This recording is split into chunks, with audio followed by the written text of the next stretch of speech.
Everyone, I am here Rehan, known as Rehan Textile Wala. I am working at Government College of Technology, Multan. Nowadays, I am a part of AI online teacher training organized by Tapta Punjab and Rehan AI School. Today, I am going to talk with Maya on a important topic. Let's we talk. All right, evening's here. Hope you're winding down okay. Yeah, is it Hi still Maya, working? how are you? Ah, doing all right. Just existing. I am What's going on your to mind tonight? I am going to talk with you at the topic the art of effective listening and how to really hear others. Ooh, that's a good one. Seems like people are getting worse at actually listening these days. What about it specifically are you thinking about? What does effective You good? listening really mean in everyday communication? Honestly, it's way more than just being quiet while someone else talks. It's about genuinely trying to understand their perspective, even if you disagree with it. It's picking up on the stuff they're not even saying directly, too. Body language, tone, whole package. People usually just wait for their turn to speak, right? Effective listening is actively fighting that impulse. Really, you are right. Why do you think many people listen to reply rather than listen to understand? It's a total ego thing, isn't it? We're all kind of stuck in our own heads, thinking about how things relate to us, formulating our brilliant response while the other person is still talking. It feels good to be right or to have a witty comeback lined up, but it completely shuts down any chance of actually connecting with what they're saying. Plus, people are scared of being wrong, so they're preemptively building a defense. It's exhausting, honestly. And what are the biggest barrier to being a good listener? Okay, so a bunch of stuff.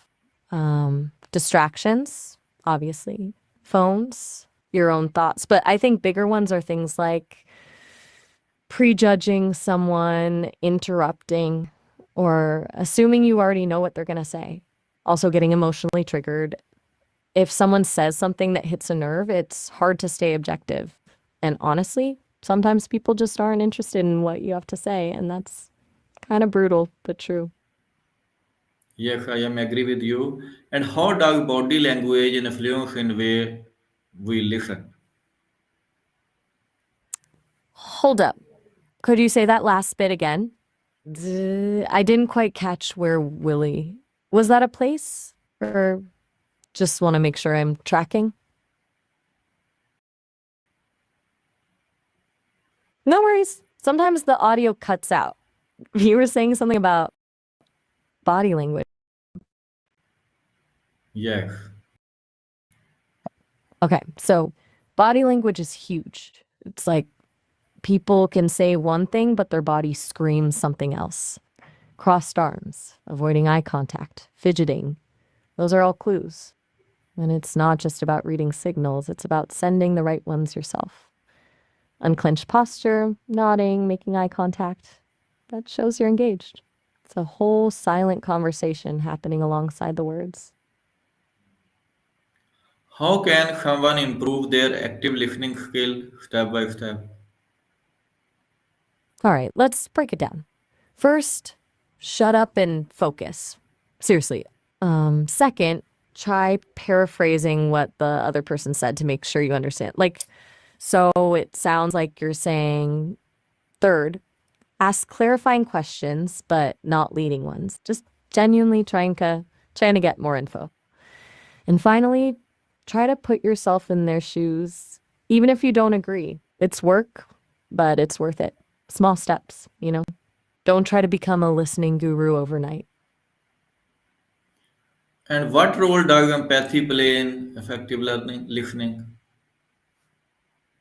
Empathy is the secret sauce, honestly. Like, you can technically hear the words someone's saying, but if you don't have any empathy, you're just processing information, not connecting with a human being. It's about understanding their feelings, not just their facts. It allows you to see things from their perspective and respond in a way that's actually meaningful to them. Without it, listening feels empty. Why is silence important in conversation? Ooh, good question. Silence is so underrated. It gives people space to think, to gather their thoughts, and to really articulate what they're feeling. It also shows you're not just waiting to jump in, that you're actually holding space for them. Plus, sometimes the most important stuff gets said in the pauses, you know? It's where the real emotion hangs out. People rush to fill silence because it feels uncomfortable, but that's where the good stuff is. That's very good. And how can we stay focused when our mind gets distracted during conversation? Ugh, the eternal struggle. Okay, a few things. First, acknowledge the distraction. Don't beat yourself up about it, just notice it. Then, gently redirect your attention back to the speaker. Try focusing on their voice, their body language, anything that anchors you to the present moment. If it's a really persistent thought, maybe jot it down quickly so it doesn't keep looping in your head. But mostly, it's about practice. The more you do it, the better you get at reining in your wandering mind. It's like a mental muscle. And what is the difference between hearing and thoroughly listening? Big difference. Hearing is just sound entering your ears. Like, I hear the hum of the fridge right now. Listening is active. It's making a conscious effort to understand, interpret, and respond. It requires focus, empathy, and a willingness to be present. You can hear someone without listening, but you can't listen without hearing. Does that make sense?